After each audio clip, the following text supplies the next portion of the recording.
The stakes have never been higher in the race for AI dominance, and now the US is making a secret move that could change everything. Why is America quietly allowing Nvidia to resume AI chip sales to China? Is it a strategic gamble or a dangerous game? Today we're digging deep into the covert world of global tech, geopolitical power plays, and what this means for the future of innovation and international relations. Buckle up. What you're about to hear might just reshape how you see the global tech landscape. Let's get into it. A tense tech Cold War. Over the past few years, the US has implemented a series of export controls aimed at curbing China's access to advanced semiconductor technologies. These measures stem from concerns over national security, intellectual property theft, and maintaining technological superiority. Nvidia, along with other semiconductor giants like AMD, faced restrictions that limited their ability to sell cutting-edge AI chips to Chinese firms, notably Huawei and others engaged in AI development. However, in a surprising turn, Nvidia and AMD are now set to restart some sales of AI chips into China after obtaining licenses and approvals from US authorities. This development marks a significant shift in the US stance, and it raises vital questions about the motives behind this apparent easing and what it signals for the future of US-China tech relations. The timing and behind-the-scenes negotiations. One of the most intriguing aspects of this policy shift is its timing. The announcement comes less than a week after Nvidia's CEO Jensen Huang held a closed-door meeting with President Donald Trump at the White House. While the details of that private discussion remain undisclosed, industry insiders suggest that the conversation may have touched upon the importance of maintaining a competitive edge in AI, both domestically and globally. Jensen Huang has been vocally critical of US export controls, arguing that they threaten America's technological leadership. He emphasizes that restrictions which force Nvidia to slow down or redesign chips for the Chinese market could inadvertently hand market dominance to Chinese rivals like Huawei, which is rapidly advancing its own AI hardware and software ecosystem. In Huang's view, the US must find a way to permit modified and slowed down AI chip exports, enabling American companies to stay competitive without compromising national security. The recent licensing approvals appear to reflect this pragmatic approach, allowing Nvidia to participate in China's burgeoning AI sector while ostensibly adhering to security protocols. The geopolitical chessboard. This nuanced policy underscores the broader geopolitical chess match between the US and China.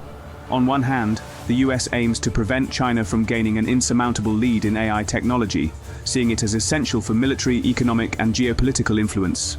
On the other hand, economic realities and the undeniable global interconnectedness of supply chains compel a pragmatic approach. US officials acknowledge that their export controls are a mosaic, part of a broader negotiation strategy that also includes leveraging trade and diplomatic talks. For example, recent reports indicate that export curbs on certain Chinese technologies may have served as bargaining chips in negotiations, alongside discussions about rare earth exports and access to markets. Furthermore, the US is wary of allowing Chinese firms like Huawei to fully develop and export AI hardware that could challenge American dominance. Yet complete isolation is neither feasible nor desirable. The global economy increasingly depends on cooperation and technology sharing, balancing security and competitiveness. For leading technology giants such as Nvidia and AMD, the decision to resume sales of their advanced chips in China goes far beyond immediate profits. It is fundamentally about ensuring their long-term survival and maintaining their competitive edge in a rapidly evolving global market. Nvidia's CEO Jensen Huang has emphasized that maintaining a presence in China is essential for the company's sustained growth and influence. The Chinese market, with its enormous consumer base and accelerating adoption of artificial intelligence, AI, offers unparalleled opportunities for expansion and innovation. Ignoring this market could mean missing out on significant revenue streams and strategic advantages. Industry executives argue that imposing strict restrictions on access to the latest chips risks ceding ground to Chinese competitors. Chinese firms such as Huawei are rapidly advancing their own AI ecosystems, often utilizing partially licensed or older generation chips to fuel their developments. The goal for US companies is to retain a foothold in this vital region, even if it involves selling slightly modified, less powerful chips under strict licensing agreements. This approach helps ensure that American companies remain relevant and influential, while also addressing national security concerns. The role of US policy and market dynamics. What implications does this hold for US policy?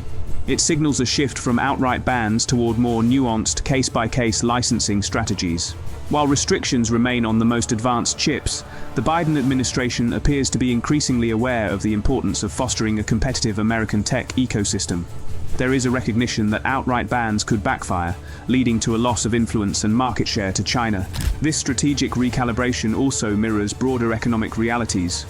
The global demand for semiconductors, AI infrastructure, and data centers continues to surge, driven by innovations in cloud computing, autonomous vehicles, and emerging AI applications. The US understands that its economic and strategic interests are best served by enabling American companies to participate actively in these markets, but under careful oversight to mitigate security risks. Balancing these priorities remains a delicate but essential task in today's interconnected world. A race for global tech leadership. The decision to allow Nvidia's resumed sales to China carries significant implications for the global tech race. If American firms can maintain some level of access to the Chinese market, they can sustain their R&D pipelines, talent acquisition, and geopolitical influence. Conversely, if restrictions tighten further, China could accelerate its efforts to build an independent, self-sufficient tech ecosystem, potentially leading to a bifurcated global technology landscape. Thanks for watching. The race for global tech leadership is more intense than ever, and the recent decisions around Nvidia's sales to China could reshape the entire landscape. Will the US and Chinese tech ecosystems continue to intertwine, or are we headed toward a split? Only time will tell. If you found this analysis insightful, make sure to hit that like button, subscribe for more in-depth tech updates, and ring the bell icon so you never miss an important development. Drop your thoughts in the comments below. What do you think is next for global tech dominance? Stay tuned and see you in the next video.